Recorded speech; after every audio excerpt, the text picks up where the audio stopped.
Okay, so I've heard some people say that deliverance is like an overdone thing for believers to get into, and people try to push that deliverance is similar to New Age, or that it's a New Age practice within the faith of being a believer.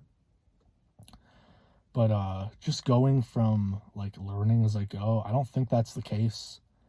I like some people who even do deliverance then say, "Oh, I don't know if I should be doing deliverance all the time. Like it seems like I'm just like messing around." It's like it's not messing around, okay?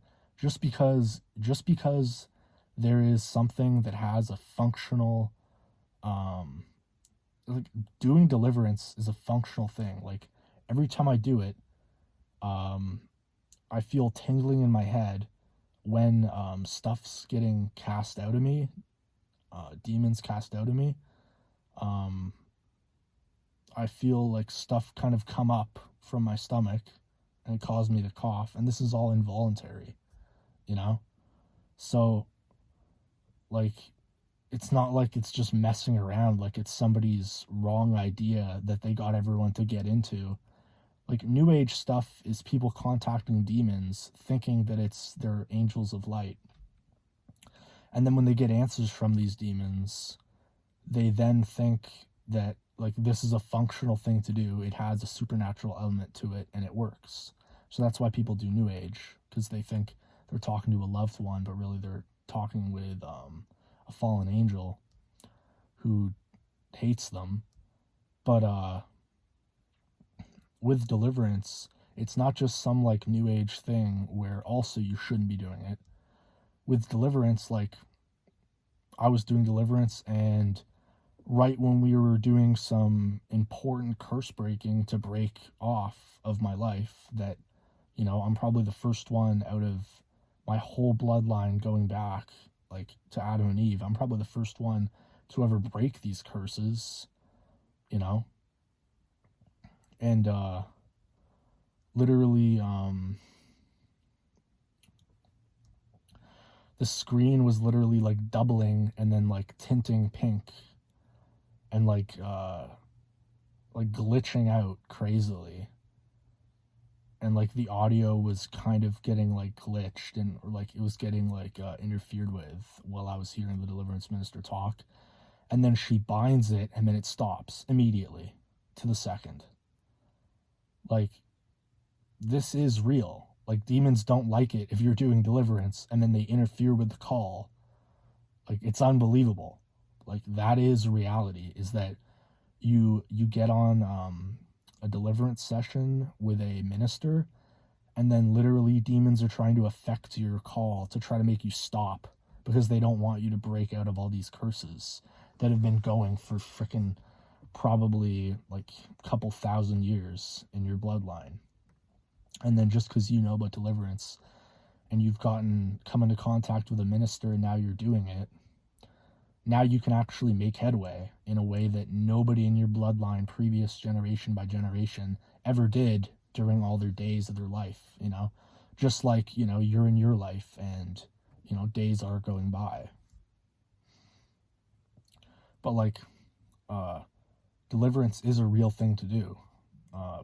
Like, I think some people are starting to think, even if they are believers, that deliverance is just another, like, module of like a false practice, and that Christians should just, you know, stay away from the supernatural. And it's like, no, to my, like, evidentially to me, deliverance is the thing to do as a believer. And I know that not everyone's done it yet because you've just heard about it, and you might be kind of wary to get into paranormal stuff when you don't have to.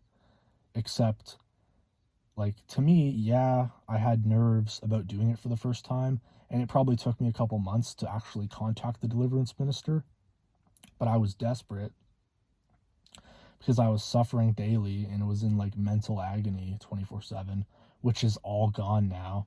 I barely even remember how bad it used to be because it was like difficult to even drive because I was in so much mental torment that I was just basically didn't even want to like focus while driving. But now I feel great, and I'm able to, you know, have clarity with what I'm trying to do, which is, peace is a fruit of the Spirit, so you should get it. Get your peace. But yeah, like deliverance is, I just wanted to say that deliverance is the way to go. You should do deliverance, and I don't think it's some sort of an insult to God in any way to do deliverance, you know, regularly, because it works and it's real. Like, it's not a bad thing to do it. Like, some people might, like, I understand that not every creator or video maker on YouTube who's a believer, who's really like, they know their stuff really well and they're able to totally talk biblically. I understand that not all of them do deliverance, so then it makes you think, well, wait, if they know the Bible better than me, then how can I get into deliverance when they're not doing deliverance? And then I've even heard some of them talk down about deliverance, saying it's just like a thing that people like to do, but it's not for real Christians. It's like, that doesn't make sense. That literally doesn't make sense. Because these people, like, seldom do I never really hear them say anything about paranormal experiences. They're more of a believer where, like, despite them being very knowledgeable biblically, basically, like, they're communicating in a way where I would assume that they almost think that supernatural is not a thing that ever happens to people, and that you just live in the natural until you die, and then you're going to have to be brought into heaven, which will be a supernatural event, because you're going to experience no longer being in a body, because you're just going to be a soul. And that's supernatural. But they don't ever talk about, like, supernatural being a thing you can experience while you're alive. And it's not like I'm doing supernatural stuff. I'm just saying that, like, it's an encounter of the supernatural to kick out demons, and then see the screen be glitching, and then, the deliverance minister binds it, it stops immediately, and then we get into something important 20 minutes later, and it starts up again on like an exact timing. That's a human type of timing of when it decided to start glitching. It wasn't like, oh, it was random at a random point in the conversation. Like, it had a human mind ability to start the glitch at the exact moment of her getting into talking and then saying, like, what the curse she wanted to break. Like, it was listening the whole time, so yeah, the people who are basically not pushing deliverance but are knowledgeable about the Bible, and they don't really talk about anything supernatural. They just talk about, I don't know, I guess going to heaven is the goal, which it is. But they kind of talk down on deliverance, and I don't understand that. Like, I think they're incorrect about that, because deliverance is what helped me. And if anyone is watching their stuff and then is in the comment section saying, pray for me, I'm struggling with addictions of different sorts and I want to get out of it, except they're not getting deliverance, well, that's how I fixed my problems, like, that's how I fixed my addictions. So, if I was in their position that I needed help, I want a way out, I want to somehow break whatever hold demons have on me, because I understand there has to be demons involved in this. And then the people that I'm watching are not saying, oh, you need to get deliverance. Like, that's not helping then, because a lot of people go year by year and they're unable to break out of any of these problems, And they call the deliverance ministries on YouTube, like, they're basically trying to talk down on them, that it's literally like a circus, basically, where people are like trying to kick out demons and oh, it's a circus that they're doing that. They just need to be a real preacher, you know? Except it's like, no, like I understand that it's, I guess, a repetitive topic because it's the same situation, but you know, it's a repetitive topic the same way that going to the doctor is repetitive and that everyone needs to do it. So, you know, like,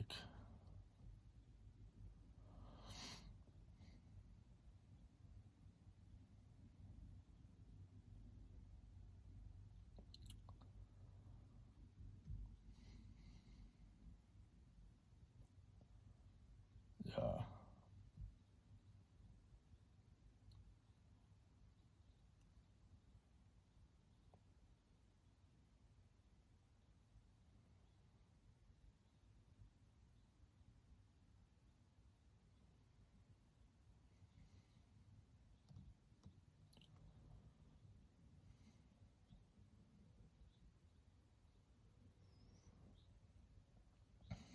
Okay. I think that's all I wanted to say about deliverance being something that I encourage everyone to do seriously, not just to let it go. Because I understand that contacting somebody and then doing sessions with them is kind of like, it's kind of like signing yourself up for therapy, let's say, because you're going to have to talk about yourself to this person. And if you're uncomfortable with signing up for therapy because you like for your life to remain private to yourself, basically, I understand that. Except to me, despite I had to basically speak about a lot of personal things about myself to the deliverance minister, it was still worth it to be able to make the progress I've made with breaking curses and destroying strongholds and getting rid of a ton of demons in me. You know, like it's, and honestly, it may even be demonic that it's hard for you to be able to contact a deliverance minister and that you'd rather just, you know, carry on how you're going. Except the thing is, your life will be so much better just within your own mind if you can get rid of the demons, even though they've been there, and you're thinking, well, what will it be like without it? And you've kind of maybe thought this, like that's what I kind of thought, or before I did the deliverance, is I just thought, oh, my life being kind of torturous in my own head is just my cross to bear my whole life. As I walk through life, it'll always be like that. And literally it was just so like it, you know, it's a bad reality, but it's like at least that's a reality, because you don't know what it's going to be like if you fix your reality. Except fixing it is the way to go. Like it's literally the answer. You'll be better off when you just fix your problems, you know? All right. That's all I wanted to say.